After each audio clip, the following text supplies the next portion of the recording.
د عامه روغتیا سرپرست وزیر مولوي نور جلال جلالي د افغانستان لپاره د برېټانیا سفارت له چارسنبالي سره د هیواد د روغتیا په برخو کې د همکارۍ او ملاتړ پر اړینو موضوعاتو بحث او خبرې کړي. د اقتصاد وزارت مسؤلینو د یو کلنو لاسته راوړنو د تشریح پروګرام کې ویلي دغه وزارت په تېر یو کال کې د څه باندې 10 میلیونه ډالرو په ارزښت 201 پروژې پلي کړي دي او روان کال 43 مهم فعالیتونه په پام کې لري چې له منځه یې پر 10 کار روان دی. د صنعت او سوداګرۍ وزارت سرپرست د یو کلنو لاسته راوړنو د تشریح پروګرام کې ویلي د مهال د افغانستان سوداګري له 100 څخه زیاتو هیوادونو ته پراخه شوې او د اقتصادي پیاوړتیا لپاره له بیلابیلو هیوادونو سره 14 هوکړې لاسلیک شوي دي.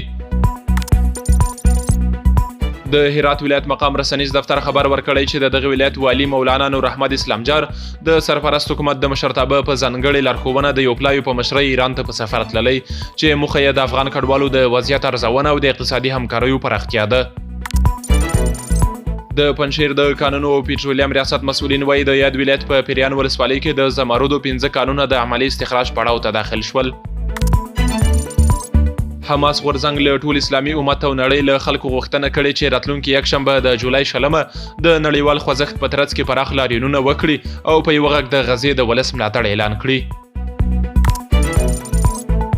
او وروستی خبر دا چې CBS امریکایي رسنۍ خبر ورکړی چې د امریکا کالیفورنیا ایالت اړوند د لاس انجلس ښار د پولیسو په یو ورځنیز مرکز کې 14 درې افسران وژلي دي.